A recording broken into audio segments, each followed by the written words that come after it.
And even as a crack fiend, the crack fiend, you always was the black queen, mama.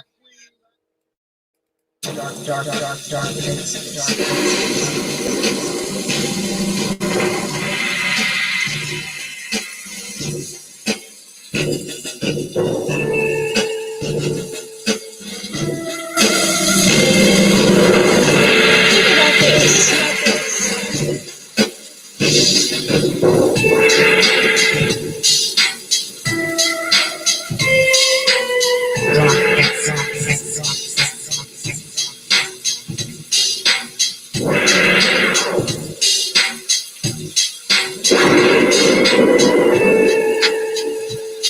You know.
Dark.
And we are back. Peace, folks. Welcome back to another edition of the Proper Thought series right here on the old T.P.O.T YouTube page. I'm your host, X, of course, but you knew that already. That's why your black ass is here. Now, tonight, here on D.X.L, we're going to talk about something that we talk about quite often. We're going to talk about our moms. Yeah, we're going to talk about our moms. Because let's be honest, even if a lot of our mothers weren't crack fiends or dope heads or drunks, let's be honest, man. A lot of our mothers, man, didn't take care of us the way they were supposed to. That's just the truth. And we're going to dig into it tonight. And we're going to ask the question, is that what's wrong with certain pockets of Black society? Is it because of how we were raised? Is it because of who we were raised by? And Black men, especially, particularly, was that the reason why many of us didn't become what we could have became? Is that the reason why many of us didn't become the men we could have became? We're going to ask these questions tonight. A question that I've asked so many times before. But y'all know we're going to get into it. Of course, we're going to get into it because we always get into it, especially when we start talking about, y'all know, when we start talking about good old mom. But first, before we get started, I have to thank the folks, thank all of you, my supporters, my subscribers, my donors. Have to thank all of y'all, man, because I appreciate y'all, because you don't have to show up here every week. You don't have to listen to these streams. You don't have to support this platform. You don't have to show up here every week. And you definitely don't have to drop your hard-earned money on this platform. But you choose to do so. You do. And I appreciate it, man. I appreciate the support. I appreciate the subscriptions. I appreciate the views, the shares. I appreciate the coins that you drop on Cash App and Super Chat. I appreciate y'all, period. I know this COVID-19 thing is running rampant, and I'm pretty sure it's got a lot of people concerned, if not scared. But I know, just like everything else that goes on in this world we live in, it'll be over at some point. That may not be over tomorrow. May not be over next week, next month, next year. What's good, Brother Stoic? I see you up there. But it's going to be over. And the question is, how are we going to look when we come out the other side of this? And we're going to talk about this as far as dear old mom is concerned. Yeah, we're going to talk about it too. But I want to just say thank you, man, to all of y'all, man, because, hey, everything you do, man, as far as this platform is concerned, man, you don't have to do it. You do it because you want to do it. You do it because you see there's some type of value in this platform. And I just want to thank y'all for supporting the channel, supporting the platform, and ultimately supporting me. And I just want to thank y'all, man, sincerely. Not to kiss your butts, because y'all know X don't kiss no butts. But I say it because I mean it. I really do. I'm honored. I'm grateful. I'm appreciative. And I thank y'all. All right? All right. So, let's talk about this. Now, the title of the show, as you can see, even though you were a crack fiend. What does that mean? And even as a crack fiend, crack fiend, crack fiend, crack fiend. Now, what is that saying? What that's basically saying is, dear old mom, no matter how shitty of a mom you were, it doesn't matter. You had me. You birthed me. So it doesn't matter how bad you treated us. What's good, brother Great Britain? I see you up there, man. It doesn't matter how bad you treated me, my brothers, my sisters. It doesn't matter how many men you marched back and forth through the house for us to see. It doesn't matter that you left us home by ourselves. It doesn't even matter that you used to smoke crack, spend up all the money that could have bought us shoes and clothes and food. But because you have that title of mama, all's forgiven. Now, people will say, you guys, you know, y'all always talk about these mothers. Y'all always go in on the mamas. But what about the fathers? Those fathers aren't there. That's interesting. Because when you say that, what you're basically saying is the reason these children were treated so bad was because the men weren't around. So we shouldn't indict the person who had custody of us. Because, see, they only did it because the fathers weren't around. So basically, a child gets mistreated for 17, 18 years. And the excuse is because the father wasn't around.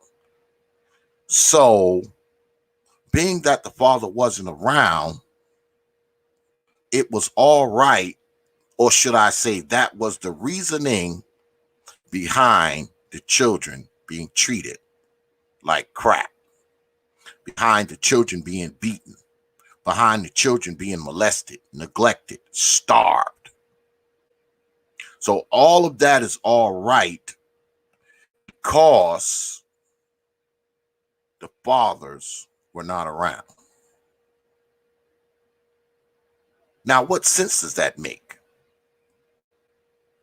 So because these fathers weren't around, you're telling me that the abuse comes naturally, right? The abuse is normal. It's just how it is. This is what you're supposed to deal with. In fact, you're actually supposed to get over it. Forget about it. She's your mother. But let's look at that. Anybody ever say, get over it, if it was your father who did the same shit to you? If he had custody of you and he beat you, neglected you, had people molest you that he brought in and out of his life, would we be so quick to forgive him? And let's be honest, many of us, especially those of us who our fathers weren't in our lives, our fathers did very little to us Now, of course, some of our fathers did very little for us, but if he's a father that did very little for you, he's probably a father that did very little to you as well. A lot of us, our fathers, all they did was get the hell away from our old black ass mama. But we won't forgive him for that. We won't forgive him for leaving when that's all he did. But we'll forgive mama for whooping us till we bled. We'll forgive mama for messing up money. We'll forgive mama for sending us to school, our feet hanging, nappy heads, crusty faces, beating us with switches and extension cords and clothes hangers and whatever else she had within arm's reach. We'll forgive her for all of that. But for some reason, our Father grants no forgiveness. He gets no forgiveness for anything. Why? Because he left. He left.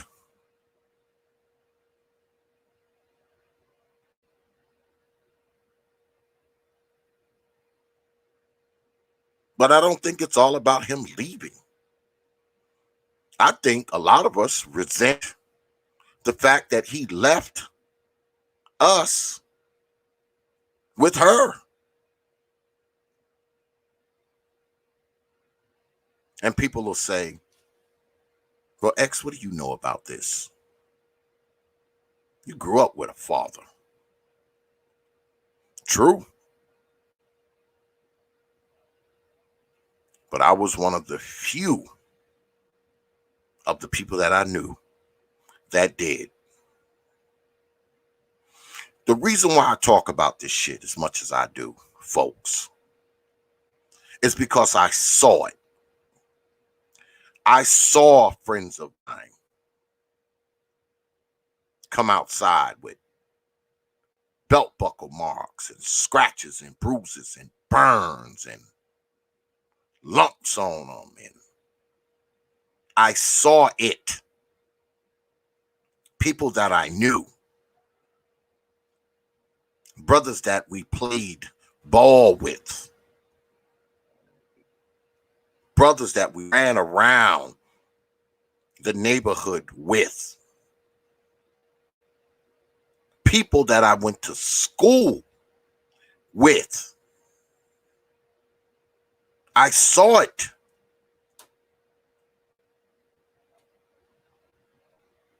I saw people that I was related to go through it. And even though I wasn't going through it, I was of the mind state that it was normal, just like everyone else. I always talk about a brother that I knew when I was younger. We couldn't have been no more than 8 or 9. And I mean, whenever this guy got in trouble, man, I mean, his mother would literally throw him into scalding hot water, y'all. And he would come outside with blisters and burns and all kinds of shit on him. And, you know, we little and stupid, we're laughing. Ah, you got in trouble last night. While he's got blisters on his legs and arms and back and shit. Too stupid to call the police. Too stupid to call child welfare or CPS, people like that. Too stupid. We thought it was a joke.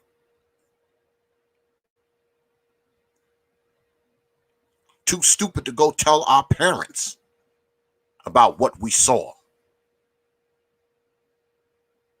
on these kids.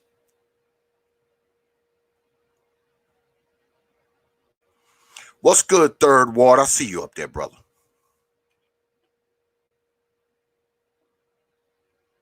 And you know, you see this stuff, man, and it's almost as if, man, because I know when I look back on it now, it's like, because a lot of those kids that I saw go through it, I mean, because we eventually moved from that neighborhood. I don't know what happened to those kids, man. Their mamas could have killed them, as far as I know. I know a lot of them stopped showing up for school, shit like that. And I guess the reason why I get up here and talk about it, because I think it should be brought to light. Because a lot of the shit that I saw back then, it's going on right now. You can pull up any piece of video, man, and see these children getting tortured, brutalized, beat, choked, stabbed, killed.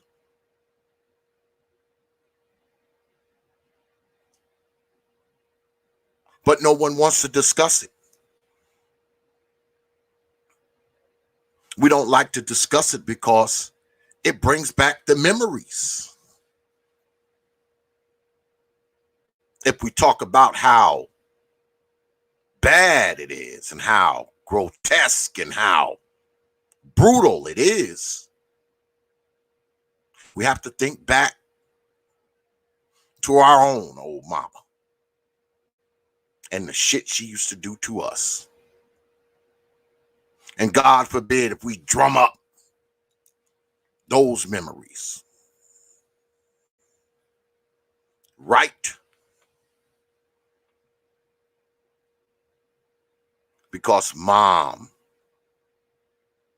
should never be indicted. Mom should never be talked about. Why? Because she had you.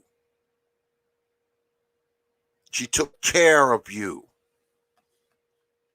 It doesn't matter what she did to you. She took care of you. Took care of all of y'all. Even though the 5 and 6 baby daddies she had and bucked to have you were nowhere in sight.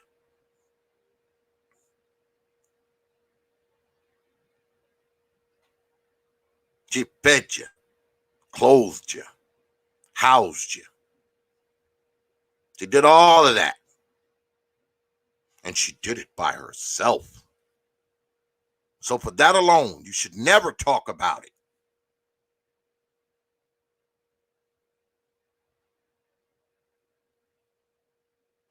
But is that good? I tell people all the time. I tell brothers all the time.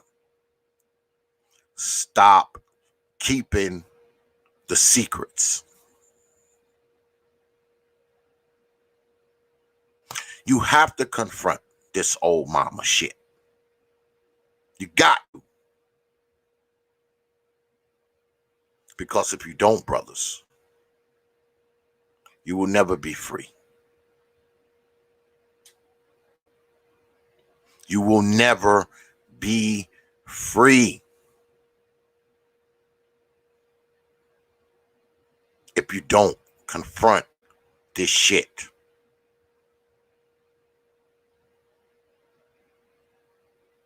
Now I know it's tough. I know it's tough to confront old mom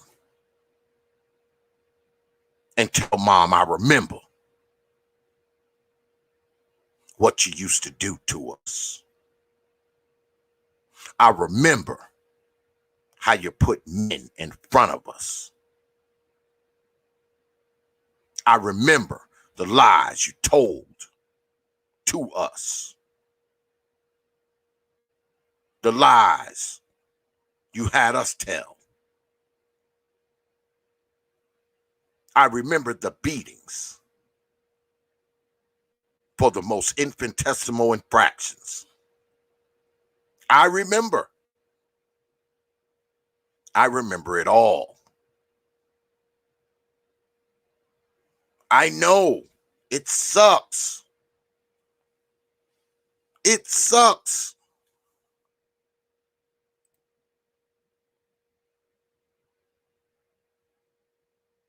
Because for some reason,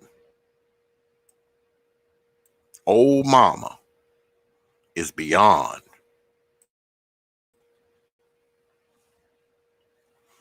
But I'm here to tell you that that is bullshit. It's bullshit.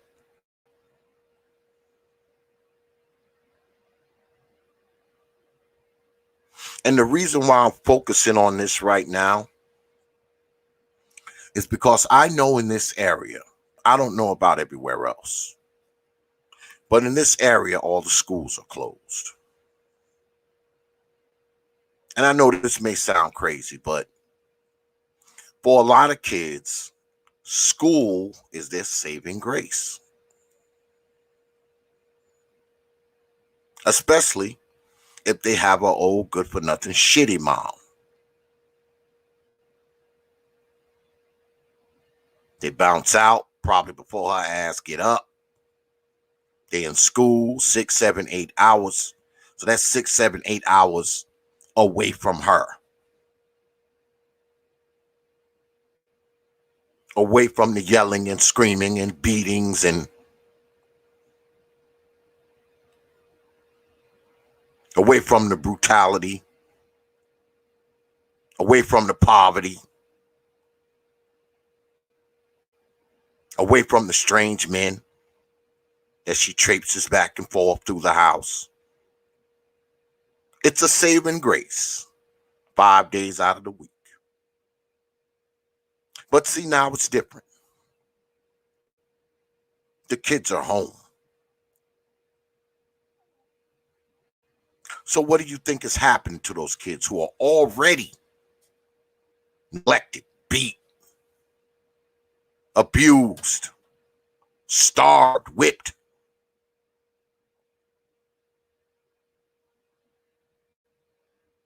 What do you think is going on with those children? Now that they're there more than they would be, around her more than they would be.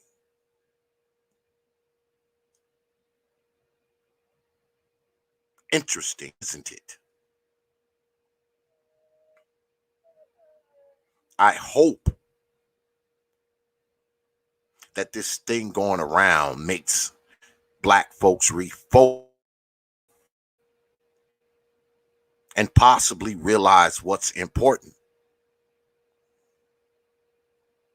But of course, you're always going to have those people who aren't going to do that. You're always going to have those people who they're not going to get better in a time of crisis. They're going to stay the same, and some are going to get worse.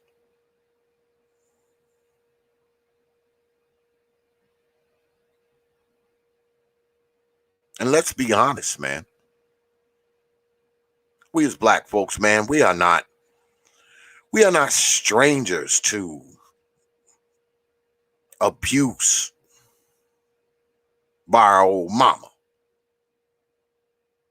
Because let's be honest, that's where most of us live. Most of us live with our mother. Do we not? Most of us are raised by our mother. Many of us raised by just our mother alone. And I guarantee those are the people being described here when we talk about this stuff.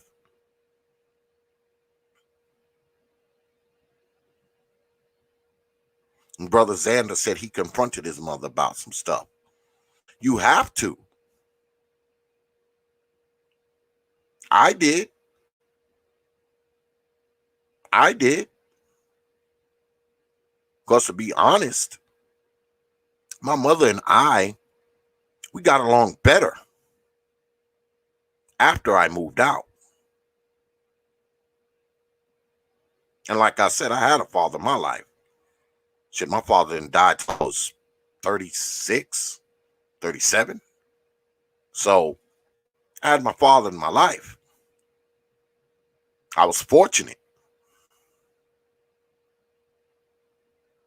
Had a man in my life as a child to protect me from old mom. And see, that's what it is with a lot of children. They don't have a man to protect them from old mom. So mom has free reign. I think she beats you the way she does, treats you the way she does. There's no one there to rein her in. There's no one there to stop her. There's no one there to protect you from her.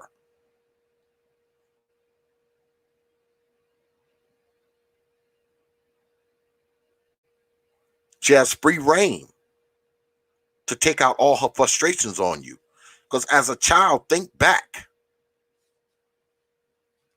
Think of things mom was cross your head about. Was they really that big of a deal? Cross your head because you left a sock on the floor. Cross your head because you came out with the wrong color shirt on. Cross your head because you spilt water on the table. That kind of shit. She's beating you for that.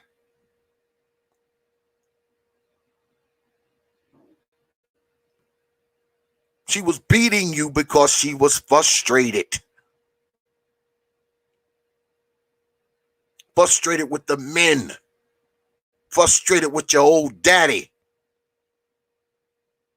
who didn't want her black ass no more. Especially if we had an old mama who never really had a man in her life. Yeah, she had 7, 8, 9, 10 of y'all. But somehow, you never seen a man. And when you did see him, usually he wasn't your father. What's good, Raw Black? I see you up there, brother. Let's be honest. Those of us who grew up without a father, those of us who grew up in a house where it was 5, 6, 7, and 8 of us, it was just y'all and mama. That's it. Every other year she came in big belly,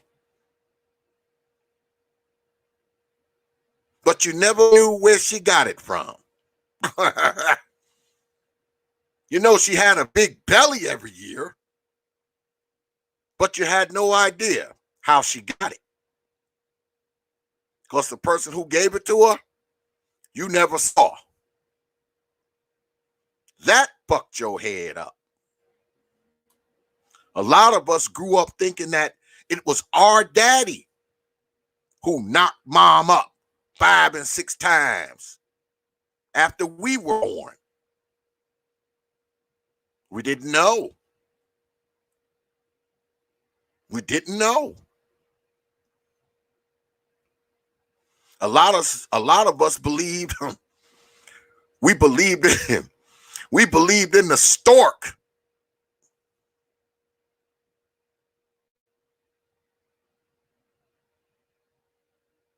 We never seen it in. We thought a stork had put those babies in mama's belly.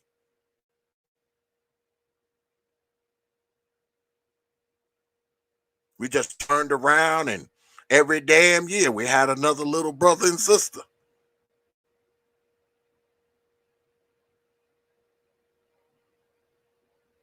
And if there was a man that she dragged in and out the house, many times he was none of our father. He was just some dude that she had met, moved her in, right over top of you, wasn't thinking about you at all.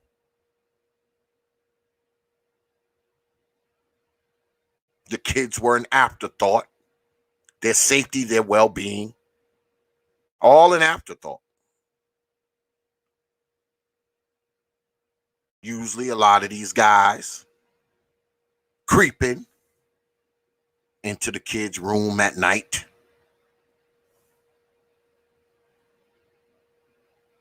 And even when it was brought to her attention, she didn't give a shit. She denied it,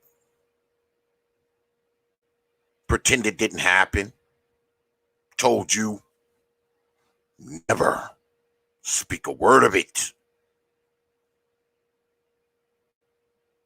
Why? Because she had to hold on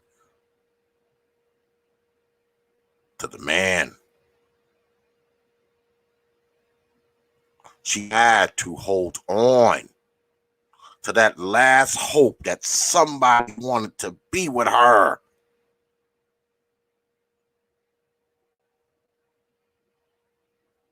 A lot of black folks suffered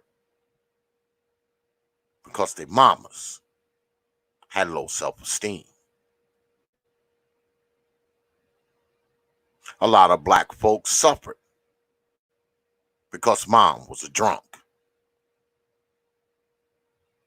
A lot of black kids suffered because mom smoked crack.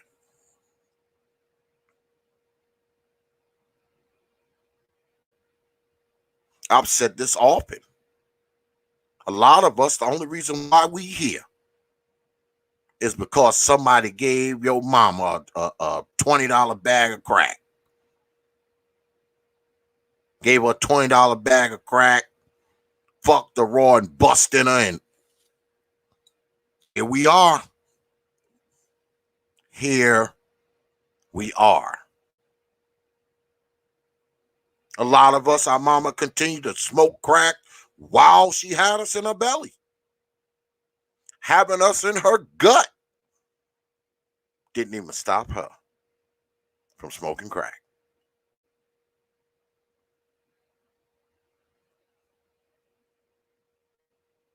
A lot of us, our mother didn't care about us even before we were here, breathing air on this earth. Didn't care about us then. Especially if we was a oops baby. Oops, she fucking. Oops, she pregnant. Oops, here we are.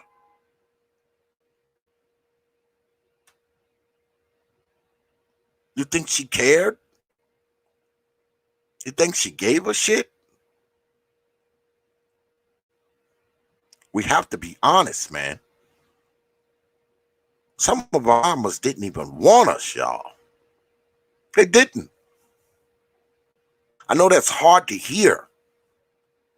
That's hard to stomach.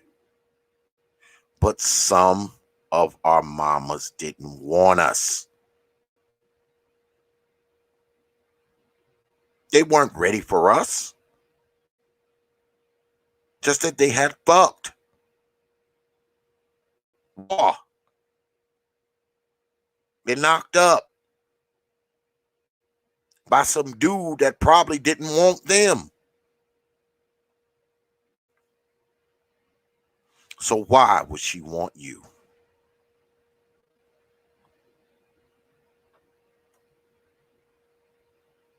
Why would she want you? Especially once she's got the realization that the man don't want her. Why would she really want what's growing inside of her?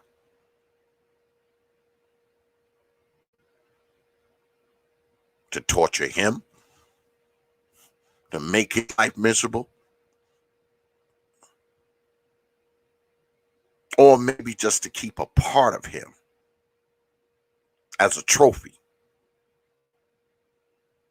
as an indicator that at some point, Negro, You liked me. You screwed me.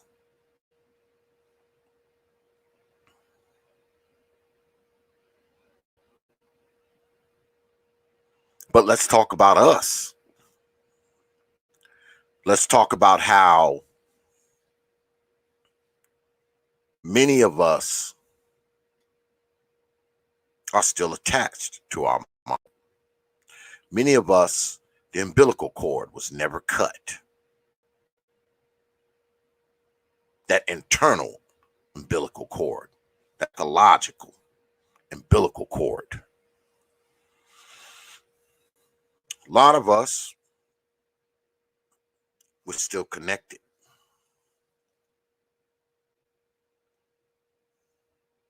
because our mother thinks that we owe her. A lot of us, we were indoctrinated to think that we owe her. We owe her for having us.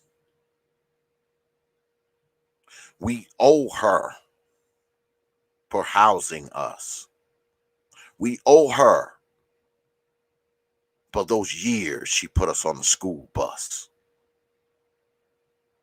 We owe her because, see, she put her life aside for you. But that's just it, right? Many of us, our mama didn't put her life aside for us, did she? Many of us, we were just an inconvenience that she had to deal with. She still lived her life. She still chased men. She still had 5, 6, 7 more of us. She still went out. She still got drunk. She still got high.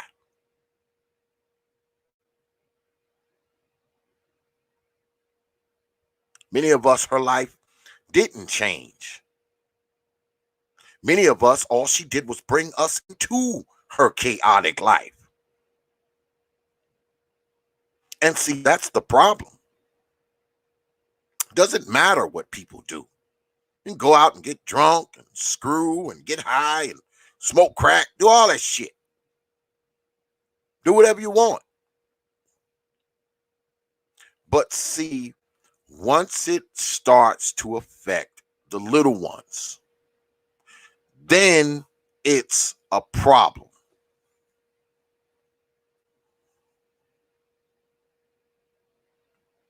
No one can disagree with that. Now, people will tell you, oh, you guys, you just hate your mother. I disagree. I think the underlying problem is many brothers cannot find the will to hate mama. They want to hate her, but can't. They want to, but can't. That is the conflict that is within many brothers. Not that they hate the old mama,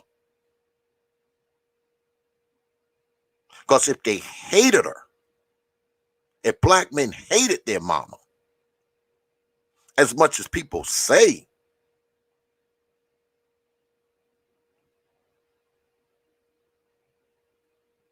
wouldn't there be more black men saying the things that I'm saying? There'd be more black men shouting from the rooftops how awful their mothers were? Wouldn't more mothers be condemned as fathers are? But that's not what you see. That's not what you hear. Black men don't hate their mothers, man. Black men worship mama. They idolize mama. And many of us do it. Why? Because that's all we had. That's all we had. So we feel obligated to honor her. No matter what she was. No matter how she treated us, our brothers, our sisters.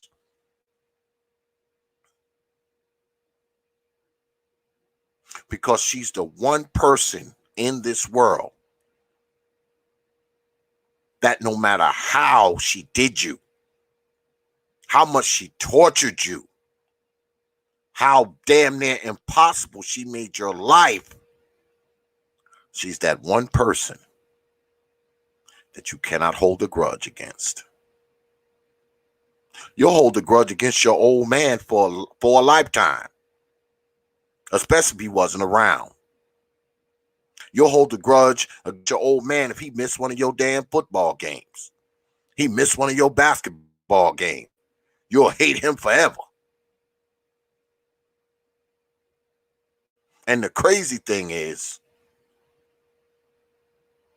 even if your father wasn't around, if you ever find that man when you're an adult and he's still alive, and I've said this before, y'all know what I'm going to say.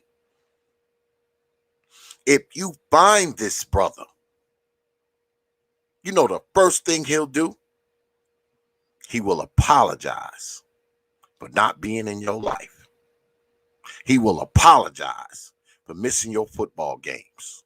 He will apologize for missing your basketball game. He will apologize for not being there to teach your black ass how to drive. He will. But let's go back to old mom. Old mom will throw you down the stairs. Old mom won't feed you for 2 days. Mom will put cigarettes out on your back. Go across your head with that 2x4, with that belt buckle, with that clothes hanger, with those racetracks. Punch you so hard you see stars. And do it to you for years. And you know what she'll never do for your black ass? Apologize to you.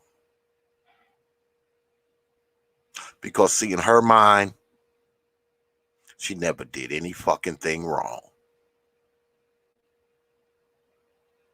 Even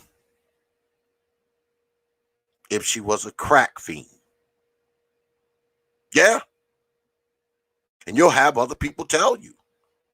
So what? Mom smoked crack. She obviously loved you because she had you.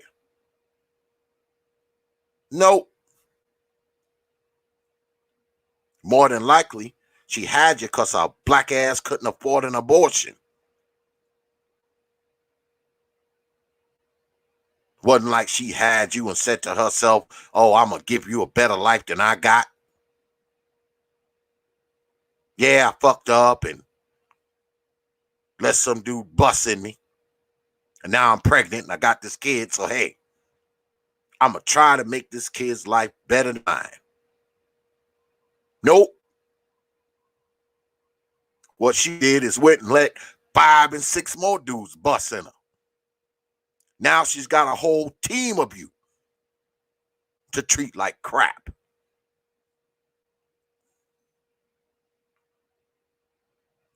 And I say again, I knew many people, man, many people who went through this shit.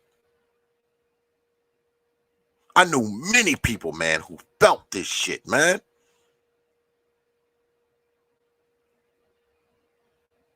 I saw it with my own eyes. And you see it now.